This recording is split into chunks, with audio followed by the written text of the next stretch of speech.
The Three Hunters and the Mysterious Woman.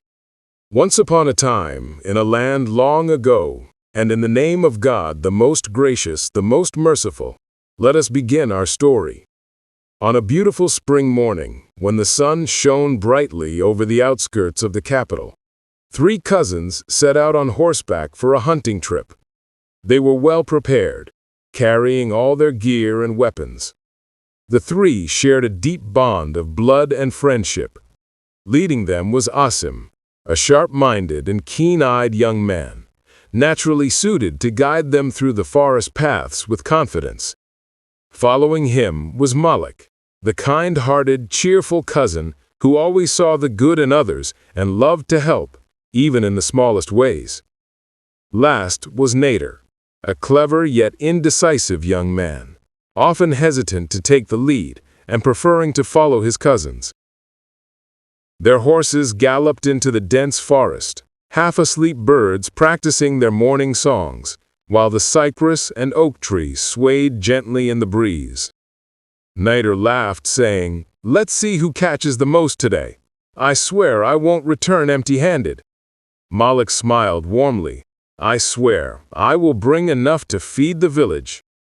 Asim, tightening his horse's reins, said calmly, "Hunting is not about the number of catches, but the wisdom and patience of the hunter. Let's leave rivalry behind and hope for abundant blessings." The cousins ventured deeper into the forest, following tracks of deer and birds, until Asim spotted a graceful deer on a hill. He silently pointed to it. Malik drew his bow, and as evening approached, the wind rose and rain clouds gathered ominously. Asim looked up and warned, "This small tent won't protect us. We must find shelter elsewhere." They gathered their belongings, but the storm struck suddenly. Branches cracked, rain poured, and thunder roared like war drums. Nadia spotted a cave nearby. "Quick, this way!" They rode through the storm and reached the cave, soaked and exhausted. Inside, the cave was deep and silent. The sound of their fire echoed against the walls.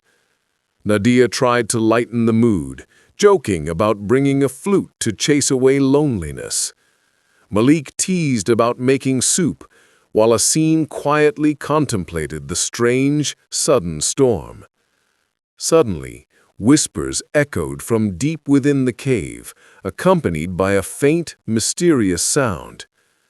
A deep voice called out, "Children of the noble lineage, brought together by blood and fate, approach.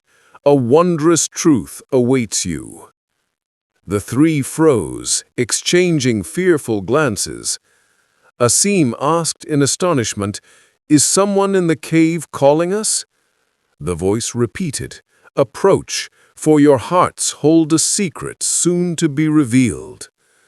A soft blue light began to glow from the cave's depths, growing brighter until it filled the chamber.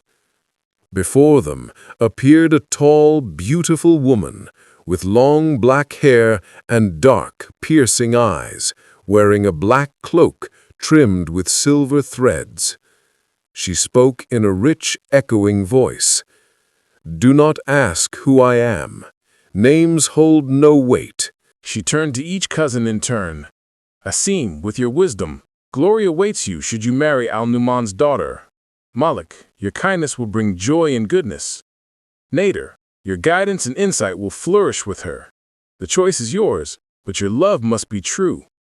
Shocked, the three cousins argued, worried about sharing a single woman. The mysterious woman raised her hands, lightning flashed, and she declared, "This is a test. The decision is yours." Then, as suddenly as she appeared, the light vanished, and she was gone. The next morning, the three cousins separated, each determined to reach the White Horse Kingdom by a different path. Asim, with his knowledge of the forest, overcame many obstacles and saved a caravan from bandits, earning favor with Al-Nu'man's daughter, the kind, lively girl.